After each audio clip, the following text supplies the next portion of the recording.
গোরস্থানের একটু মাটি বায়না করে রাখ না, গোরস্থানের একটু মাটি বায়না করে রাখ না।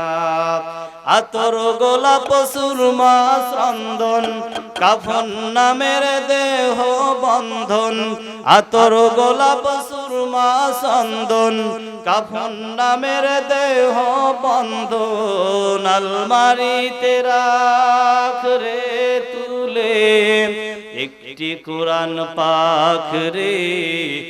এখনই তোর আসতে পারে চলে যাওয়ার ডাক রে, এখনই তোর আসতে পারে চলে যাওয়ার ডাক। গোরস্থানের একটু মাটি বায়না করে রাখ না, গোরস্থানের একটু মাটি বায়না করে রাখ। ভালো মন্দ শত্রু মিত্র কেউ বা যদি রয়, যাবার বেলায় সবার সাথে দেখা যেন হয় রে, দেখা যেন হয়। আওয়াজ দিয়ে বলেন ঠিক কিনা? কারণ মরণের সময় আমরা সবাই আশা করি আপনজন সবার সাথে একটু দেখা যেন আমাদের হয়। আমরা সকলে বলি আমিন। ভালো মন্দ শত্রু মিত্র কেউ বা যদি রয়, যাবার বেলায় সবার সাথে দেখা যেন হয় রে, দেখা যেন হয়। তোরে ধরতে লাগবে চার জনাম, আপন পাবি কয় জনাম। তোরে ধরতে লাগবে চার জনাম, আপন পাবি কয় জনা। একলা পেলে খাবে তোরে সিলশো গুনার কাক রে, এখনই তোর আসতে পারে চলে যাওয়ার ডাক রে, এখনই তোর আসতে পারে চলে যাওয়ার ডাক। কাঁদিস না মন শিশুর মতো এমনই তো হয়, এ যে জীবন আল্লাহর দেওয়া তোর তো কিছু নয় রে, তোর তো কিছু নয়। বলেন রাখবে কি? যত বলেন সন্তান আপন, যতই বলেন স্ত্রী আপন, যতই বলেন মা আপন, যতই বলেন বাবা আপন, আসলে কিন্তু চিন্তা করে দেখেন কেউ আপন না। আপন হইল আমার আপনার দরদের নবী জনাবে মুহাম্মদুর রাসূলুল্লাহ। আওয়াজ দিয়ে বলেন সাল্লাল্লাহু আলাইহি ওয়াসাল্লাম। ও পেছর বরার মুসলমান, আপনাদের কাছে একটা প্রশ্ন রেখে গেলাম। যদি বিশ্ব নবীজি আমার আপনার আপন হয়, যদি কবরে নবী আমার আপনার আপন হয়ে যায়, বলেন তো ওই নবীর উপরে আমাদের বিশ্বাস থাকার প্রয়োজন আছে না নাই? ওই নবীজির আদর্শ মানার প্রয়োজন আছে না নাই? আল্লাহ পাক সুন্দর করে বলে, তাবারাকাল্লাযী বিয়াদিহিল মুলক ওয়া হুয়া আলা কুল্লি শাইইন কাদির। আল্লাহ পাক বলে, বান্দা ও বান্দা, অল্প ক্ষণস্থায়ী তোমাকে আমি হায়াত আমি আল্লাহ পাক দিয়ে দিলাম রে বান্দা। এই ক্ষণস্থায়ী হায়াত পেয়ে তুমি মনে করো দুনিয়ার সব ক্ষমতা বান্দা তোমার হাতে। আল্লাহ পাক বলে, না না না ও বান্দা, তোমার হাতে সব ক্ষমতা না, আসল ক্ষমতা যার হাতে তিনি হলেন আল্লাহ। আওয়াজ দিয়ে বলেন তিনি কে? আল্লাহ পাক বলেন, বিয়াদিহিল মুলক, এই যে তাবারক দেখছো, এই যে সব কিছু দেখছো বান্দা, এই সব কিছুর মালিক যিনি, ও বান্দা তিনি আর কেউ নয়, তিনি হলেন তোমাদের সৃষ্টিকর্তা আল্লাহ। আল্লাহ পাক বলে, বান্দারে এই যে সাধারণ মানুষের ভিতরে থেকে চেয়ারম্যান, মেম্বার, এমপি, মন্ত্রী মানুষের ভোটে কিছুদিনের জন্য নির্বাচিত হয় কি হয় না? এই যে মানুষের ভোটে নির্বাচিত হওয়ার পর পর তারা মনে করে ক্ষমতার মালিক চেয়ারম্যান, ক্ষমতার মালিক এমপি, ক্ষমতার মালিক মন্ত্রী। আল্লাহ পাক বলে বান্দারে এমন ক্ষমতা আমি আল্লাহ পাক তোমাকে দান করলাম।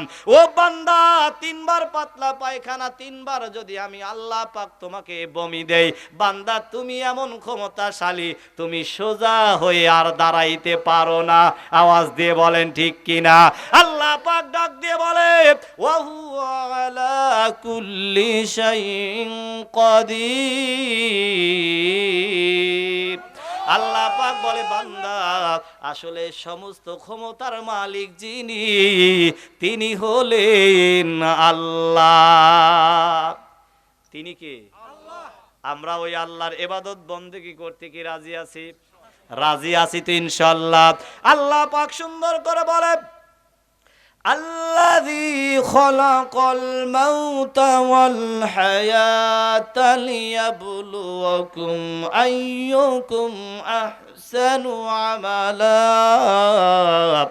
ওয়া হুয়াল আজিজুল গফুর। একটু আওয়াজ করে বলেন আল্লাহু আকবার। আল্লাহ পাক বলে বান্দারে শোনো, ও বান্দা কেন তুমি নামাজ পড়তে যাও না? বান্দারে কেন নামাজের সময় হলে বান্দা দুনিয়ার কাজে ব্যস্ত হয়ে থাকো? আল্লাহ ডাক দিয়ে বলে বান্দা আল্লাযী খলাকাল মাউত, ও বান্দা আমি হলাম এমন রব, আমি হলাম এমন স্রষ্টা, যেই রব যেই স্রষ্টা বান্দা কি করলাম খলাকাল মাউত। ও বান্দা তোমাকে সৃষ্টি করার পূর্বে তোমার জন্য মৌত আমি আল্লাহ পাক সৃষ্টি করে দিলাম। আগে কি সৃষ্টি করলেন? আল্লাহ পাক বলে বান্দারে তোমাকে সৃষ্টি করার পূর্বে তোমার জন্য আমি আল্লাহ পাক মৌত সৃষ্টি করলাম। বান্দা এই জন্য মৌত সৃষ্টি করলাম বান্দারে, দুনিয়ার বুকে তোমাকে আমি সৃষ্টি করে দেওয়ার পর যদি মরণের কথা বান্দা তোমার স্মরণ হয়, ও বান্দা যদি মিথ্যা চিন্তা, মিথ্যার চিন্তা না যদি তোমার দিলের ভিতরে ঢুকে যায় রে বান্দা, যদি মরণের চিন্তা তোমার কলিজার ভিতরে ঢুকে যায়, ও বান্দা তুমি দুনিয়ার যেখানেই যাও না কেন, যেই কাজ করো না কেন বান্দা, মরণের চিন্তা যদি তোমার অন্তরের ভিতরে ঢুকে যায় বান্দা, এই হায়াত পাওয়ার পর ও বান্দা তোমার দ্বারা দুনিয়াতে কোনো খারাপ কাজ হইতে পারে না। আওয়াজ দিয়ে বলেন মুসলমান ঠিক কিনা? আল্লাহ পাক বললেন আল্লাযী খলাকাল মাউত। আল্লাহ পাক বললেন ও বান্দা তোমার রব সেই আল্লাহ যিনি বান্দা তোমাকে সৃষ্টি করার আগে দুইটা জিনিস সৃষ্টি করেছেন। কয়টা? আওয়াজ দিয়ে বলেন কয়টা? আল্লাহ পাক বলেন খলাকাল মাউতা ওয়াল হায়াত। আল্লাহু আকবার। আল্লাহ পাক বলেন বান্দারে শোনো, এই পৃথিবীতে বান্দা তোমাকে পাঠানোর পূর্বে আমি দুইটা জিনিস সৃষ্টি করলাম। এক নাম্বার হলো বান্দা তোমার জন্য মরণের ব্যবস্থা আমি আল্লাহ পাক করলাম। ও বান্দা দুই নাম্বারে তোমাকে তোমার হায়াতের ব্যবস্থা আমি আল্লাহ পাক করে দিলাম। একটু আওয়াজ দিয়ে বলেন মারহাবা। যিনি সৃষ্টি করলেন কয়টা? একটু আওয়াজ দিয়ে বলেন কয়টা? ও পেছর বাড়ার মুসলমান গভীর মনোযোগ দিয়ে কথাগুলো শুনতে হবে, আলোচনা লম্বা নয়। এই দুইটা জিনিস যদি আমি আপনি স্মরণ করতে পারি তাহলে আমার আপনার জিন্দেগিটা পরিবর্তন হয়ে যাবে। আমার দ্বারা মিথ্যে কথা হবে না, আমার দ্বারা সমাজের ভিতরে কোনো অন্যায় হবে না, আমার দ্বারা পরের হক নষ্ট হবে না, আমার দ্বারা মানুষ কখনো নির্যাতিত হবে না, আমার দ্বারা সমাজে কোনো মানুষ কষ্ট পাবে না। যদি দুইটা জিনিস মনে থাকে, একটা হলো মরণ আর একটা হলো জীবন। কারণ মরণের কথা যদি স্মরণ হয় এই জীবন একেবারে তুচ্ছ মনে হয়ে যাবে। আমার বন্ধুগণ আল্লাহ পাক বললে বান্দারে শোন, ও বান্দা তোমাকে সৃষ্টি করার পূর্বে আমি মরণটা এই জন্য সৃষ্টি করে দিলাম, কারণ হলো বান্দা এই যে পৃথিবীর বুকে তোমাকে আমি আল্লাহ পাক সৃষ্টি করে দেব রে বান্দা, একটা বার তোমার বিবেকের কাছে তুমি প্রশ্ন করে দেখো কেমন করে আল্লাহ পাক তোমাকে এই পৃথিবীতে নিয়ে আসলেন। আল্লাহ পাক বলে বান্দারে তোমার বিবেকের কাছে প্রশ্ন করো, বান্দা তোমার কোনো আকার ছিল না, তোমার কোনো অস্তিত্ব ছিল না। ও বান্দা, আমি আল্লাহ পাক কত সুন্দর করে তোমাকে পৃথিবীতে আনলাম বান্দা, আনার পিছনেও কারণ আছে। আল্লাহ পাক কি বললেন? ওয়ামা খলাকতুল জিন্না ওয়াল ইনসা ইল্লা লিয়াবুদুন। বান্দারে তোমাকে এই পৃথিবীতে নিয়ে আসলাম আমার গোলামি করার জন্য, আমার দাসত্ব পালন করার জন্য। ও মুসলমান, প্রশ্ন রেখে গেলাম আপনাদের কাছে, আমরা গোলাম কার? আরো একটু আওয়াজ দিয়ে বলেন না, আমরা গোলাম কার? আমরা যদি আল্লাহর গোলাম হয়ে থাকি তাহলে মসজিদে আজান হইলে নামাজের প্রয়োজন আছে না নাই? আমরা যদি আল্লাহর গোলাম হয়ে থাকি তাহলে আমাদের পুরো জিন্দেগিটা খরচ করতে হবে কার জন্য? আমরা কি সেইটা করতে পারি? একটু আওয়াজ দিয়ে বলেন পারি? পারি না। তারপরও বলি আমরা আল্লাহ তোমার গোলাম। আল্লাহ বলে বান্দা মুখে বলো তুমি আমার গোলাম, কিন্তু কাজে তো বান্দা প্রমাণ পাই না। আল্লাহ পাক আমাকে আপনাকে ডাক দিয়ে বলে বান্দা আমি আল্লাহ পাক এত যত্ন করে বান্দা তোমাকে সৃষ্টি করলাম, বান্দারে তোমার কোনো অস্তিত্ব ছিল না রে বান্দা, তোমার কোনো আকার ছিল না। ও বান্দা একটু খেয়াল করে দেখো, একটু লক্ষ্য করে দেখো, তোমার পিতামাতার মিলন হয়ে গেল রে বান্দা। তোমার পিতার পৃষ্ঠদেশ থেকে এবং তোমার মায়ের বুকের ভিতর থেকে সবেগে নির্গত এক ফোঁটা নাপাক পানি যখন বান্দা তোমার মায়ের জরায়ের ভিতরে চলে গেল, ও মুসলমান দেখেন চোখের এক ফোঁটা পানি ফেলতে পারেন নাকি? আল্লাহ পাক ডাক দিয়ে বলে বান্দা মাত্র এক ফোঁটা নাপাক পানি দিয়ে তোমার রব যদি তোমাকে তিল তিল করে মানুষ আকার দিতে পারে, ও বান্দা তারপরেও তুমি কেমন করে তোমার রবকে ভুলে যাও? আল্লাহ পাক বলে তোমার পিতা মাতার মিলন হয়ে গেল, ও বান্দা এক ফোঁটা নাপাক পানি তোমার মায়ের জরায়ের ভিতরে পড়ে গেল, ও বান্দা এই যে এক ফোঁটা নাপাক পানি তোমার মায়ের জরায়ের ভিতরে চলে গেল রে বান্দা, দুনিয়াতে তুমি চলে আসলা, আসার পর তুমি একজন সুস্থ মানুষ হয়ে গেলা। সুস্থ মানুষ হওয়ার পর ও বান্দা তোমার কি হয়ে গেল? তুমি আর রবের কুদরতের পায়ে সেজদা করো না। ও বান্দা তোমার বিবেকের কাছে কি একটাবার প্রশ্ন জাগে না? এই যে নাপাক পানিটা তোমার মায়ের জরায়ুর ভিতরে পড়ে গেল, কে এই নাপাক পানিটা তিল তিল করে মানুষের আকার দিয়ে দিল? আল্লাহ পাক ডাক দিয়ে বলে বান্দা এই যে এক ফোঁটা নাপাক পানি তোমার মায়ের জরায়ুর ভিতরে আমি আল্লাহ পাক 40 দিন রেখে দিলাম। কয়দিন? আল্লাহ ডাক দিয়ে বলে বান্দারে 40 দিন আমি ওই নাপাক পানিটাকে তোমার মায়ের জরায়ের ভিতরে 40 দিন রেখে দিলাম, কোনো পরিবর্তন দিলাম না। ও বান্দা প্রথম 40 দিন গেল পানিটা কিন্তু নাপাকি থেকে গেল।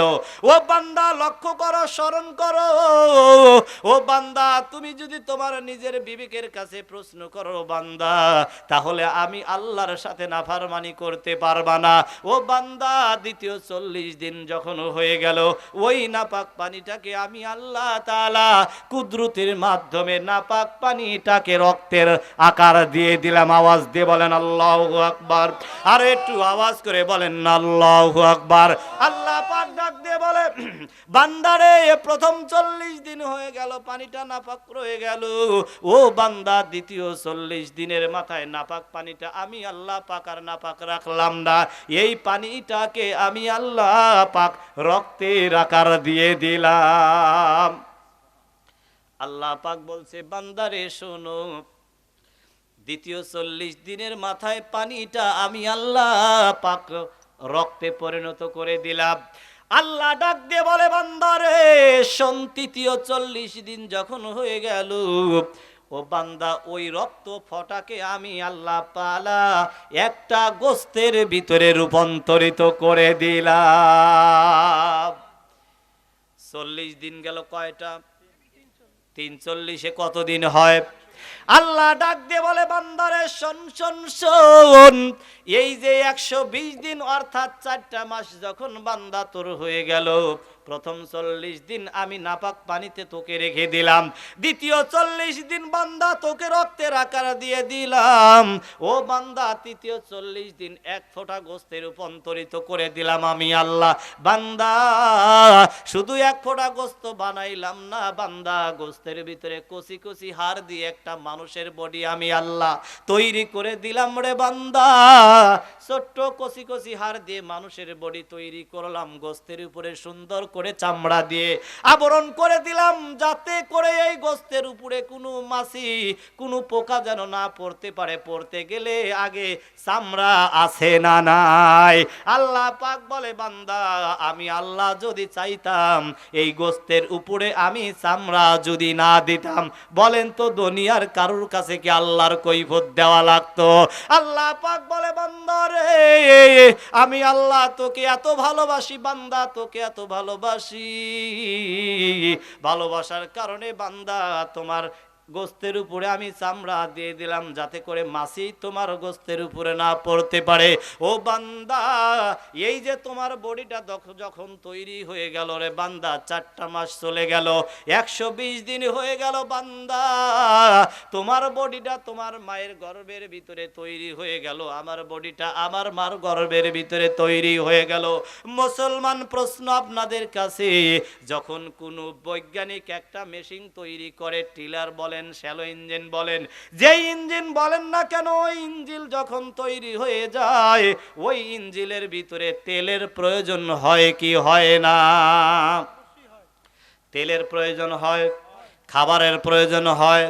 আল্লাহ পাক বলে বান্দারে প্রথম 40 দিন থাকলা নাপাক পানির ভিতরে, দ্বিতীয় 40 দিন বান্দা তুমি থাকলা রক্তের ভিতরে, ও বান্দা তৃতীয় 40 দিন আমি আল্লাহ তাআলা কুদরতির মাধ্যমে বান্দা তোমার যখন বডি তৈরি করলাম রে বান্দা, তোমার এখন খাবারের প্রয়োজন, কারণ হলো তোমার বডির ভিতরে আমি আল্লাহ পাক রূহ প্রবেশ করাইয়াছি। আল্লাহ বলে বান্দা ও বান্দা তোমার বিবেকের কাছে আমি আল্লাহ পাক প্রশ্ন করে গেলাম, মায়ের গর্ভের ভিতরে চলে গেলা, তোমার বয়স মাত্র 4 মাস, ও বান্দা বলো বলো পৃথিবীর কোন নেতা, পৃথিবীর কোন বাদশা, পৃথিবীর কোন জমিদার তোমার মায়ের পেটের ভিতরে তোমাকে খাবারের ব্যবস্থা করতে পেরেছে কিনা? বলেন পেরেছে? আল্লাহ পাক বলে বান্দারে 4 মাস তোমার বয়স, তুমি মায়ের পেটের ভিতরে তোমার খাবারের প্রয়োজন, মা তো তোমাকেও খাওয়াইতে পারবে না, বাবা তোমাকে খাওয়াইতে পারবে না, পৃথিবীর কোনো বাদশাহ বান্দা তোমাকে খাওয়াইতে পারবে না, কিন্তু তোমার তো খাবারের প্রয়োজন। আল্লাহ পাক ডাক দিয়ে বলে বান্দা শোন শোন শোন, 4 মাস তোর বয়স হয়ে গেল, ও বান্দারে তোমার খাবারের প্রয়োজন কেমনে? আমি আল্লাহ পাক তোমার খাবারের ব্যবস্থা করলাম। আল্লাহ পাক বলে বান্দা 4 মাস যখন তোমার বয়স হয়ে গেল, ও বান্দা তোমার নাভির ভিতর, তোমার নাভি দিয়ে তোমার মার কলিজার ভিতর থেকে একটি তার আমি আল্লাহ পাক ব্যবস্থা করে দিলাম। আল্লাহু আকবার বলেন। আল্লাহ পাক বলে বান্দারে এমন সুন্দর করে ব্যবস্থা করলাম, তোমার মায়ের মাসিকটাকে আমি আল্লাহ পাক বন্ধ করে দিলাম। ও বান্দা এই মাসিকটা হলো নাপাক রক্ত। আল্লাহ ডাক দিয়ে বলে বান্দারে এই নাপাক রক্তটা আমি আল্লাহ পাক তোমার এই মুখ দিয়ে দিলাম না, কারণ মুখটা হলো বান্দা তোমার পবিত্র। ও বান্দা এই নাপাক রক্তটা যদি তোমার মুখে পড়ে যায় মুখটা অপবিত্র হয়ে যাবে। ও বান্দা অপবিত্র মুখ দিয়ে তুমি কেমন করে দুনিয়ায় আইসা আমি আল্লাহ পাকের ইবাদত বন্দেগী করবা? মুখটাও অপবিত্র। ও বান্দা যার কারণে আমি আল্লাহ পাক নাপাক রক্তটা মুখে লাগাইলাম না, ও বান্দা নাভির ভিতর দিয়ে অর্থাৎ নারীর ভিতরে দিয়ে তোমার পেটের ভিতরে খাবার পৌঁছিয়ে দিয়ে তোমার মুখটা আমি আল্লাহ পাক পবিত্র রেখে দিলাম। আমার মুসলমান ভাইয়ের, আল্লাহ পাক ডাক দিয়ে বলে বান্দারে শোন শোন শোন, তারপরেও কেন মসজিদে আজান হয় বান্দা তুমি নামাজ পড়ার জন্য যাও না? ও বান্দা, তোমার বাবা আজকে অন্ধকার কবরে, তোমার দাদা অন্ধকার কবরে, তোমার পূর্বপুরুষেরা অন্ধকার কবরে, না জানি মালাকাল মাউত কখন আমার আপনার জানটা হরণ করে নিয়ে চলে যাবে। আমার আপনার ঠিকানাও কিন্তু এই অন্ধকার কবর হয়ে যাবে। আওয়াজ দিয়ে বলেন ঠিক কি না? আমার মুসলমান ভাইরা, আল্লাহ পাক সুন্দর করে ডাক দিয়ে বলে বান্দা, মায়ের নাপাক রক্তটা বন্ধ করে দিলাম, মাসিকটা আমি আল্লাহ পাক বন্ধ করে দিলাম, তিল তিল করে তুমি মায়ের পেটের ভিতরে বড় হতে লাগলা। ও বান্দা, 9 মাস 9 দিন তোমার 10 দিন তোমার বয়স হয়ে গেল, মা আরাম করে খাইতে পারে না। একটা জীবিত মানুষ হয়, আর একটা জীবিত মা, আর একটা জীবিত মানুষ পেটের ভিতরে মা লড়াচড়া করে, মার কষ্ট হয় কি বলেন? হয় না? আল্লাহ পাক বলে আমার যেই বান্দে এই যে একটা সন্তান পেটের ভিতরে নিয়ে 9টা মাস 10 দিন কষ্ট করলো, গোরস্থানের একটু মাটি বায়না করে রাখ না, গোরস্থানের একটু মাটি বায়না করে রাখ না। আতর গোলাপ সুরমা চন্দন কাফন নামের দেহ বন্ধন, আতর গোলাপ সুরমা চন্দন কাফন নামের দেহ বন্ধন, আলমারিতে রাখ রে তুলে একটি কোরআন পাক রে, এখনই তোর আসতে পারে চলে যাওয়ার ডাক রে, এখনই তোর আসতে পারে চলে যাওয়ার ডাক।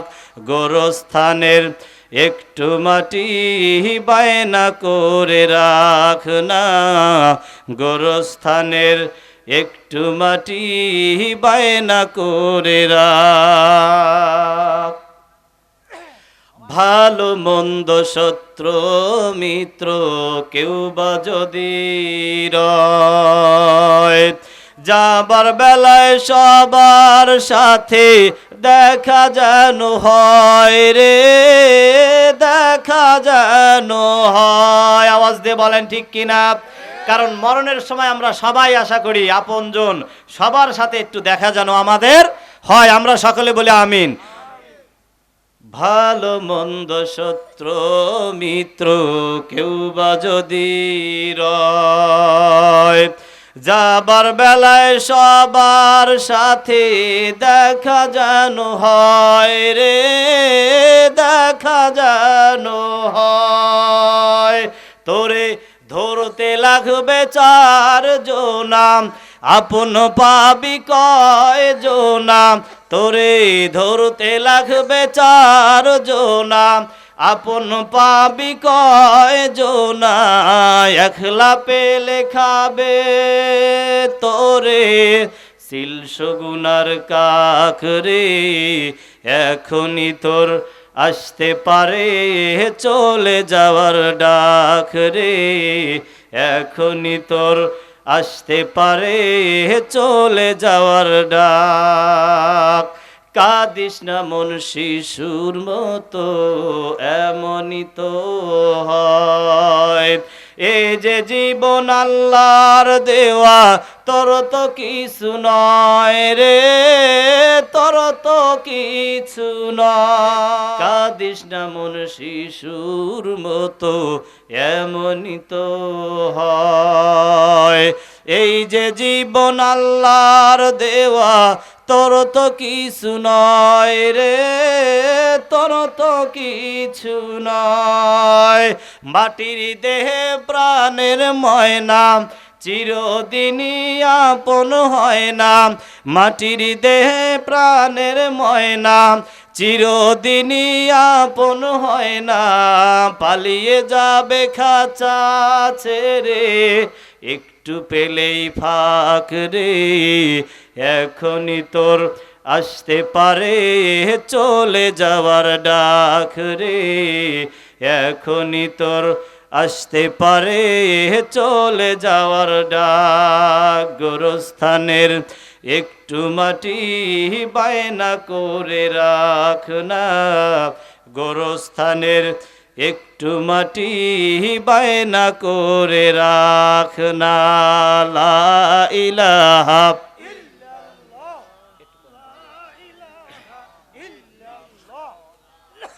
একটু আওয়াজ দিয়ে বলি লা ইলাহা, জোরে লা ইলাহা, জোরে লা ইলাহা, লা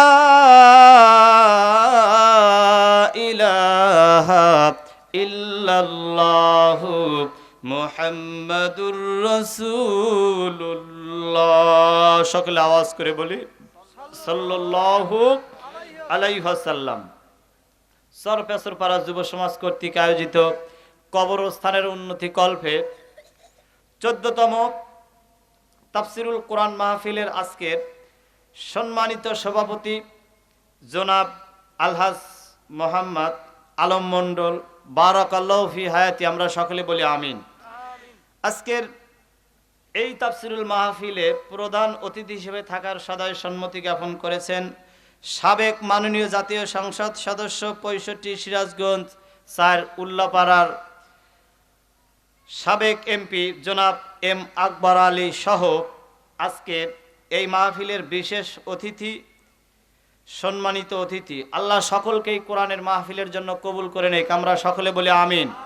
আল্লাহ পাক সকলের হৃদয়ের ভিতরে কোরআনের আলো দিয়ে আলোকিত করে দেখ, আমরা সকলে বলি আমিন। মঞ্চে উপস্থিত হাজরাতুল ওলামায়ে কেরাম, সামনে উপস্থিত মুরব্বিয়ানে নিজাম, পর্দার অন্তরালে মা এবং বোনেরা, আজকে মাহফিলের প্রধান আকর্ষণ, প্রধান বক্তা হাজরাতুল আল্লাম হজরত মাওলানা মুফতি জামাল উদ্দিন সাহেব সহ সাউন্ড সিস্টেমের মাধ্যমে যতদূর আওয়াজ যায় সকলের নিকট রহিল আমার আন্তরিক মোবারকবাদ এবং সালাম। আশা করি সকলেই আমার সালামের জবাব দিবেন। আসসালামু আলাইকুম ওয়া রাহমাতুল্লাহি তাআলা ওয়া বারাকাতুহু। সর্বপ্রথম জানতে চাই আপনারা সবাই কেমন আছেন? ভালো রাখার মালিক কে? সুস্থ রাখার মালিক কে? সকল ক্ষমতা যার হাতে, আওয়াজ করে বলেন তার নাম কি? যে আল্লাহ পাক আমাকে আপনাকে ভালোবেসে দয়া করে মায়া করে আজকে আখিরি বাড়ির উন্নয়নের জন্য যে কিছু সময় এখানে ব্যয় করার মতো তৌফিক যে আল্লাহ পাক দান করলেন, এর জন্য আমরা খুশি না বেজার? কারা কারা খুশি না দুহাত তুলে দেখাই। দেখছেন দেখছেন অবস্থা, বুঝতে পারি নাই, তাই না? বুঝতে পারি নাই, না বুঝে গুনাহ করলে তো আল্লাহ মাফ করে দেয়, দেয় না? কিন্তু জানার পরে, বোঝার পরে যদি গুনাহ করা যায় তাহলে কি আল্লাহ মাফ করে দেয়? আপনারা আমার কথা বুঝতে পারেন না? শায়রে বলছেন, কেউ যদি বলে হুজুর চিন কালে নিয়ে গেছে, চিলের পিছনে দৌড়ান যাবে না, কানে আগে হাত দেওয়ার প্রয়োজন আছে না নাই? একটু আওয়াজ করে বলেন আছে না নাই? তাহলে আমরা কারা আজকে এই আরামের ঘুম হারাম করে দিয়ে কোরআনের মর্যাদার কারণে আমাদের পূর্বপুরুষ, আত্মীয় স্বজন যারা অন্ধকার কবরে চলে আসছেন তাদের রুহের মাগফিরাতের জন্য আজকে আমরা এখানে আসতে পেরে, বসতে পেরে যারা যারা খুশি দুহাত তুলে আমার রবকে দেখা দেই। নারায়ে তাকবীর, নারায়ে তাকবীর। আল কোরআনের আলো, আল হাদিসের আলো, স্টার জলসার আলো। মঞ্চে থেকে যদি কোন ঘরে ঘরে জালো, সামনের লোক কি করবে? ইনি এবার বুঝতে পারে নাই, আপনারা এর আগে বুঝতে পারেন নাই, এবার ইনি বুঝতে পারে নাই। বন্ডি বন্ডি কাট, রাগ করলেন, রাগ করলেন। স্টার জলসার আলো জ্বালা যাবে, জ্বালা যাবে, জ্বালা যাবে না। স্টার জ্বালা আলো বন্ধ হোক, বন্ধ হোক, ঠিক আছে না? তো সকলে বলে আলহামদুলিল্লাহ। যে আল্লাহ তাবারক তাআলা এত সুন্দর একটা পরিবেশে আল্লাহ পাক আমাকে আপনাকে কবুল করলেন, এর জন্য তো আমরা সবাই খুশি, নাকি বলেন? তাহলে সেই রবের দরবারে শুকরিয়া আদায় করি, সকলেই বলি আলহামদুলিল্লাহ। আর একটু আওয়াজ করে বলি আলহামদুলিল্লাহ। হামদনাথের পরে সেই নবীজির উপরে দরুদ এবং সালাম পাঠ করছি, যেই নবীকে সৃষ্টি না করলে কোনো কায়নাত সৃষ্টি করতেন না, সেই নবী, যেই নবী আমার আপনার জন্য তার জিন্দেগীর 63 বছর কাঁদলেন, যেই নবী এখনো মদিনায় মনোয়ারায় শুয়ে উম্মতি উম্মতি বলে কাঁদেন, যেই নবীজি হাসরের ময়দানে তার উম্মতকে জান্নাতে না নিয়ে নবী আমার জান্নাতে যাবে না, এমন দয়ার নবী, মায়ার নবীর উপরে দরুদ পড়ার প্রয়োজন আছে না নাই? যদিও আজকে সমাজে কিছু খেকশিয়াল পাতিশিয়াল, কিছু আলেম বিদ্বেষী ওলামায়ে কেরাম ফতোয়া দেয় নবী আমার আপনার মতো সাধারণ মানুষ, এরা বলে নবীর পক্ষে স্লোগান দেওয়ার প্রয়োজন নাই, এরা বলে নবী মারা গেছে তো শেষ, নবীর উপরে মিলাদেরও প্রয়োজন নাই। এই রকম কুলাঙ্গার বাংলার সমাজে আছে না নাই? একটু আওয়াজ দিয়ে বলেন আছে না নাই? আমরা মুসলমান বীরের জাতি, আমরা ভয় করি না কোনো রক্তচক্ষুকে, আমরা জীবন দিতে রাজি আছি, কিন্তু কোরআনের বিরুদ্ধে, আমার রাসূলের বিরুদ্ধে কেউ যদি কোনো কটূক্তি করে আমরা জীবন দেব, কিন্তু ওই কুলাঙ্গারের সাথে আমরা কখনো আপোষ করব না, করব না। কারা কারা রাজি আছেন দু হাত তুলে দেখান।